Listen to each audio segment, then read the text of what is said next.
Assalamualaikum warahmatullahi wabarakatuh. Di sini saya akan menjelaskan sedikit tentang anatomi fisiologi organ reproduksi wanita. Yang pertama di sini ada genitalia extra. Genitalia extra yaitu alat kandungan wanita yang dapat dilihat dari luar apabila wanita dalam posisi litotomi. Fungsinya adalah untuk kopulasi. Di sini yang pertama ada vestibulum.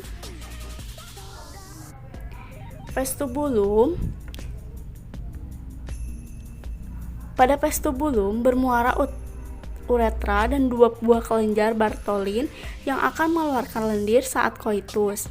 Selanjutnya di sini ada himen atau selaput darah, merupakan selaput yang meliputi introitus, vagina, biasanya berlubang membentuk seminularis, anularis, tapisan, septata atau fimbria.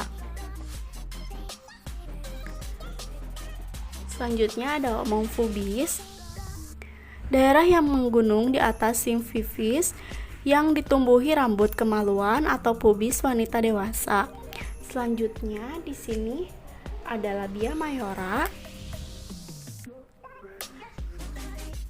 atau bibir besar, berada pada kanan dan kiri, ditumbuhi rambut pubis yang merupakan lanjutan mons veneris, pubis yang merupakan lanjutan mons veneris. Bertemunya labia mayora akan membentuk commissura posterior.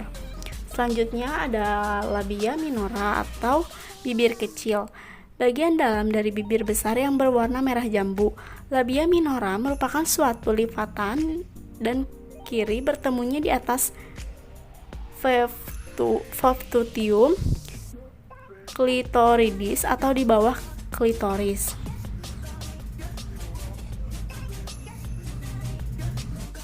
Selanjutnya di sini ada genitalia interna. Genitalia interna merupakan alat kelamin yang tidak bisa dilihat dari luar, terletak di dalam dan hanya dapat dilihat dengan alat khusus atau pembedahan.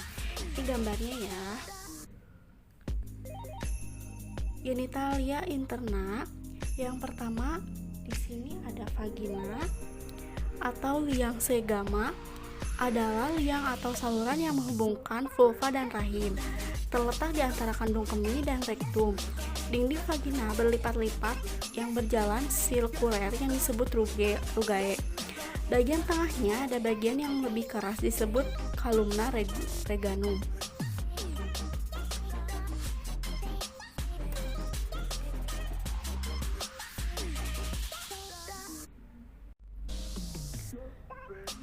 Dinding vagina terdiri atas 3 lapisan. Yang pertama adalah lapisan mukrosa, yang kedua lapisan otot, yang ketiga lapisan jaringan mengikat. Fungsi vagina adalah sebagai saluran untuk mengalirkan darah haid dan sekret lain di dalam rahim, alat untuk bersenggama dan jalan lahir pada saat bersalin. Selanjutnya di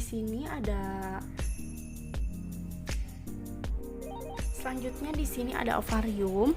Ovarium ada 2, kanan dan kiri, dihubungkan dengan dinding funggul dengan perantara ligamen infundibulosum. Di sini terdapat pembuluh darah untuk ovarium.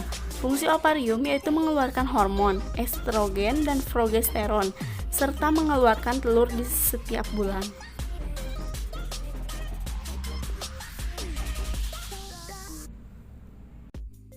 Selanjutnya, di sini ada bagian uterus atau rahim, adalah suatu struktur otot yang cukup kuat.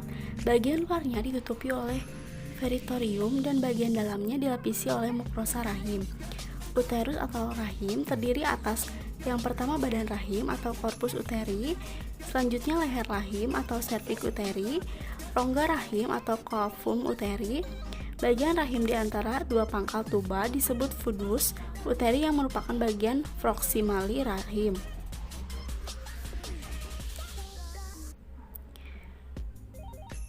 Bagian rahim antara serviks dan korpus disebut isthmus atau segmen bawah rahim. atau SBR. SBR yang terdiri dari 3 lapisan, yaitu yang pertama lapisan serosa atau peritoneum, selanjutnya lapisan otot atau myometrium, lapisan mukosa atau endometrium. SBR ini yang akan merenggangkan pada saat kehamilan dan persalinan.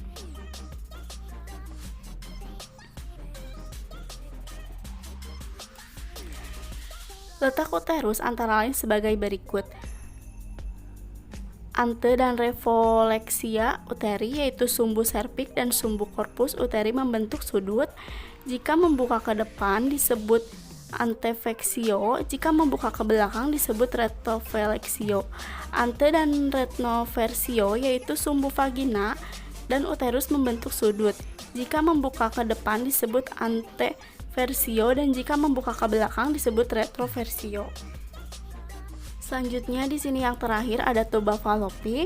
Tuba ini terdapat pada tepi atas ligulatum, berjalan ke arah lateral mulai dari korneo uteri kanan dan kiri. Panjangnya 12 cm, diameter 3-8 cm. Terbagi atas 4 bagian, yaitu vas interstitiasi, vas ischica, vas ampullaris, dan infundibulum.